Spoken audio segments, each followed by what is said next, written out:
Welcome back. 621, 63 degrees in Longview, Texas. And it's Tuesday. Of course, that means it's time for another edition of Dollars and Cents. You had Monday to think about all the money you spent, right?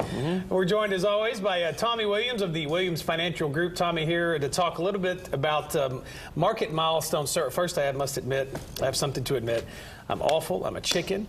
I never get into the market. I have never played it. I've never made, well, except through some 401ks, but then it's almost like being done for you. We see a lot going on in the market. I guess lots of signs. Are we back?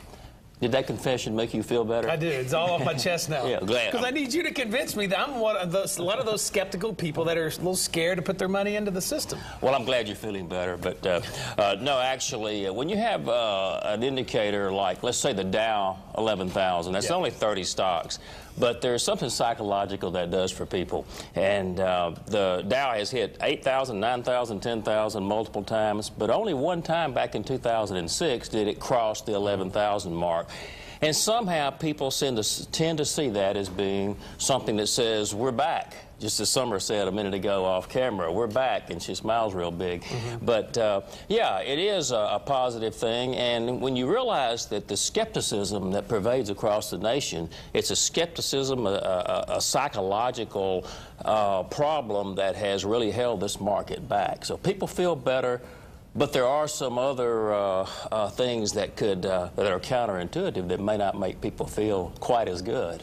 Well, aren't the people on Wall Street that are kind of setting the tone for also guided by those same skepticism? I mean, they hear the hint of some bad news, and boy, it seems like the market quickly reacts. Well, they follow data points and economic data and things of that nature. And one of them that's little known is the ISM. It's the Purchasing Managers Report.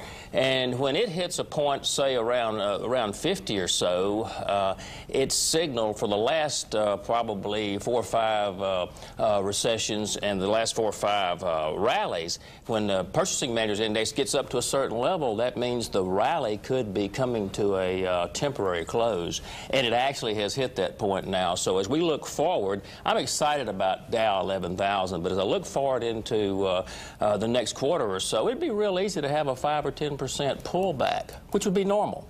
Oh, what's one to do? Here I am. I want to get involved. I got to start thinking about planning for the future, but I don't want to run the risk of all the volatility. And next thing I'm scared that it's going to take a dip the following week. What do I do? Well, one thing you've got to be proactive now. As you've heard me say before, buy, hold, and hope is dead. You've got to have an investment process. You've got to have some method of being very, very active with your investments. And just sitting back and watching things like we used to do in the old days, I don't think that system is a legitimate, effective system.